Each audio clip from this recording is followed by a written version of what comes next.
ఓ ప్రపంచ ప్రఖ్యాత షెఫ్ దగ్గరికి వెళ్ళి ఒక కొత్త వంటకం నేర్చుకోమని అడిగితే వాళ్ళు వంట మొదట్నుంచి నేర్చుకోరు కదా. సేమ్ ఇదే ఐడియా ఇప్పుడు ఏఐ ప్రపంచంలో ఒక పెద్ద విప్లవాన్ని తీసుకొస్తోంది. మరి ఈరోజు మనం భారీ ఏఐ మోడల్స్ని మన అవసరాలకు తగ్గట్టు, అది కూడా చాలా తక్కువ ఖర్చుతో ఎలా మార్చుకోవచ్చో వివరంగా తెలుసుకుందాం. ఈ స్లైడ్లో చూస్తున్నది ఫైన్ ట్యూనింగ్ వెనుకున్న అసలైన ఆలోచనను చాలా చక్కగా వివరిస్తుంది. మన దగ్గర ఇప్పటికే ఒక మాస్టర్ చెఫ్ లాంటి చాలా నైపుణ్యమున్న ఏఐ ఉందని అనుకుందాం. దానికిప్పుడొక కొత్త పని నేర్పించాలి. దానికోసం మళ్ళీ మొదటినుంచి మొత్తం శిక్షణ ఇవ్వాల్సిన పనే లేదు. దానికి బదులుగా కేవలం కొన్ని నిర్దిష్టమైన సూచనలిస్తే సరిపోతుంది. ఇదే ఫైన్ ట్యూనింగ్ వెనుకున్న ప్రాథమిక సూత్రం. అయితే ఇక్కడే ఒక పెద్ద సవాలు ఎదురవుతుంది. ఇప్పటి లార్జ్ లాంగ్వేజ్ మోడల్స్ అంటే ఎల్ఎల్ఎంలలో బిలియన్ల కొద్ది పారామీటర్లుంటాయి. అవి చాలా శక్తివంతమైనవి నిజమే, కానీ వాటికి పూర్తిస్థాయిలో మళ్ళీ శిక్షణ ఇవ్వాలంటే అపారమైన కంప్యూటింగ్ శక్తి, బోలెడన్ని వనరులు, ఇంకా చాలా డబ్బు అవసరం. ఇది చాలామందికి అసాధ్యమైన పని. సో మన ముందిప్పుడు 2 దారులున్నాయి. మొదటిది ఫుల్ ఫైన్ ట్యూనింగ్. ఇది మోడల్లోని 100% పారామీటర్లను అప్డేట్ చేస్తుంది. దీనికి వేల కొద్దీ జీపీయూలు, అపారమైన ఖర్చు అవుతుంది. ఇక రెండవది పిఎఫ్ఈఎఫ్టి అంటే పారామీటర్ ఎఫిషియెంట్ ఫైన్ ట్యూనింగ్. ఇది చాలా తెలివైన పద్ధతి. ఇది మోడల్లోని కొన్ని కీలకమైన పారామీటర్లు మాత్రమే మారుస్తుంది. ఈ సమర్థవంతమైన విధానమే ఏఐ కస్టమైజేషన్ను అందరికీ అందుబాటులోకి తెస్తుంది. ఇప్పుడు మనం పరిష్కారాల గురించి మాట్లాడుకుందాం. మొదటి ముఖ్యమైన పద్ధతి మోడల్ ప్రవర్తనను మెరుగుపరచడం. అంటే మనమిచ్చే ఆదేశాలను ఏఐ సరిగ్గా అర్థం చేసుకుని వాటిని అనుసరించేలా చేయడం అన్నమాట. దీనివల్ల మోడల్స్ మరింత ఉపయోగకరంగా, ఇంకా నమ్మదగ్గనివిగా తయారవుతాయి. ఈ పద్ధతినే ఇన్స్ట్రక్షన్ ట్యూనింగ్ అని అంటారు. సింపుల్గా చెప్పాలంటే ఇక్కడ మనం ఏఐకి కొన్ని ఉదాహరణలు చూపిస్తాం. ఒక సూచన ఇస్తే దానికి సరైన రెస్పాన్స్ ఎలా ఉండాలో నేర్పుతాం. ఉదాహరణకు, ఈ వాక్యాన్ని ఫ్రెంచ్లోకి అనువదించు అని చెబితే అది సరైన అనువాదాన్ని ఇవ్వడం నేర్చుకుంటుంది. మరి ఈ ఇన్స్ట్రక్షన్ ట్యూనింగ్ వల్ల లాభమేంటి? 1. ఇది ఏఐని మన ఉద్దేశాలను ఇంకా బాగా అర్థం చేసుకునేలా చేసి మరింత యూజ్ఫుల్గా మారుస్తుంది. 2. ఇదొక పని నుండి మరో పనికి చాలా తేలికగా మారగలదు. అన్నింటికన్నా ముఖ్యంగా ఏఐలు కొన్నిసార్లు తప్పుడు సమాచారాన్ని ఇస్తాయి కదా, వాటిని టెక్నికల్గా హెల్యూసినేషన్స్ అంటారు. వాటిని ఇది బాగా తగ్గిస్తుంది. ఈ ప్రాసెస్ 3 సింపుల్ స్టెప్స్లో జరుగుతుంది. ఫస్ట్, మనం కొన్ని సూచనలు, వాటికి సరైన సమాధానాలతో ఒక పెద్ద డేటా సెట్ను తయారుచేస్తాం. ఈ సమాధానాలు ఎంత కరెక్ట్ అని చెప్పడానికి తరచుగా మానవ ఫీడ్బ్యాక్ తీసుకుంటారు. దీన్నే ఆర్ఎల్హెచ్ఎఫ్ టెక్నిక్ అంటారు. సెకండ్, ఈ డేటా సెట్పై మోడల్కు ట్రైనింగ్ ఇస్తాం. ఫైనల్గా మోడల్ ఎంత బాగా నేర్చుకుందో టెస్ట్ చేసి అవసరమైతే మరిన్ని మార్పులు చేస్తాం. ఇక్కడ ఒక ఇంట్రెస్టింగ్ విషయం ఉంది. ఇన్స్ట్రక్షన్ ట్యూనింగ్ను తరచుగా మల్టీటాస్క్ ఫైన్ ట్యూనింగ్తో పోల్స్తారు. కానీ ఈ రెండిటి మధ్య ఒక ముఖ్యమైన తేడా ఉంది. మల్టీటాస్క్ ట్యూనింగ్ అనేది కొన్ని నిర్దిష్ట పనులపై మాత్రమే ఫోకస్ చేస్తే, ఇన్స్ట్రక్షన్ ట్యూనింగ్ అనేది ఏ రకమైన కొత్త సూచనకైనా సరే దానికి తగ్గట్టుగా మారే సామర్థ్యాన్ని పెంచుతుంది. ఇప్పుడు మన కథలో 2వ భాగానికి వచ్చాం.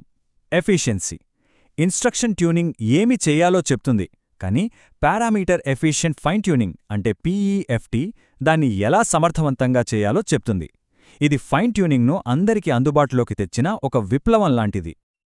పిఈఎఫ్టి ఎంత పవర్ఫుల్లో ఈ ఒక్క నంబర్ చెబుతోంది. ఫైన్ ట్యూనింగ్ చేయడానికి మనం మొత్తం మోడల్లో కేవలం 1% కన్నా తక్కువ పారామీటర్స్ని మార్చితే చాలు.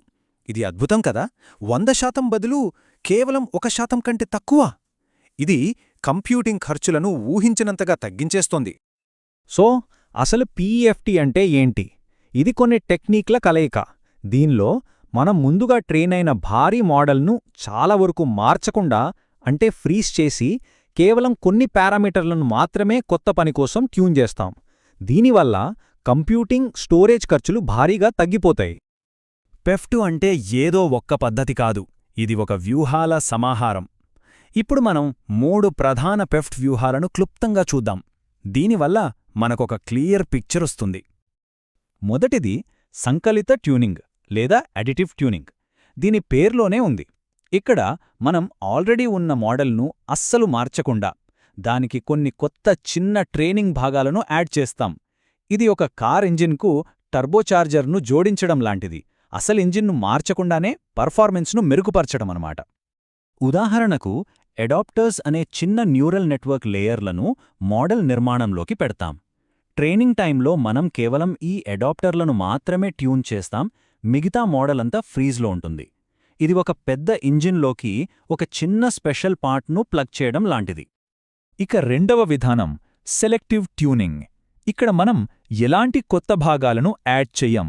దానికి బదులుగా ఇప్పటికే ఉన్న వేలాది పారామీటర్ల నుంచి అత్యంత ప్రభావవంతమైన కొన్నిటిని జాగ్రత్తగా ఎంచుకుని వాటిని మాత్రమే ట్యూన్ చేస్తాం. ఇక్కడ కీ పాయింట్ ఏంటంటే కొత్త పారామీటర్లేవీ ఉండవు. మన మోడల్లోని కొన్ని పారామీటర్లపై ఒక మాస్క్ వేసి కేవలం ఆ మాస్క్ చేసిన భాగాలను మాత్రమే మార్చడానికి పర్మిషన్ ఇస్తాం. ఇదొక పెద్ద మెషీన్లో కొత్త భాగాలు పెట్టకుండా కొన్ని ముఖ్యమైన స్క్రూలను మాత్రం అడ్జస్ట్ చేయడం లాంటిది. ఇక మూడవది ప్రస్తుతం అత్యంత పాపులర్ అయిన విధానం రీపారామీటరైజ్డ్ ట్యూనింగ్. ఇది వెయిట్స్లో మార్పులను చాలా సమర్థవంతంగా చూపించడానికి ఒక తెలివైన గణిత ట్రిక్ను ఉపయోగిస్తుంది.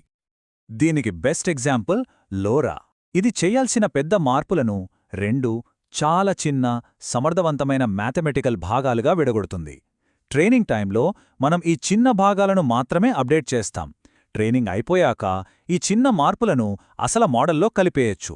దీనివల్ల ఏఐని ఉపయోగించేటప్పుడు అంటే ఇన్ఫరెన్స్ టైంలో ఎలాంటి అదనపు భారం ఉండదు.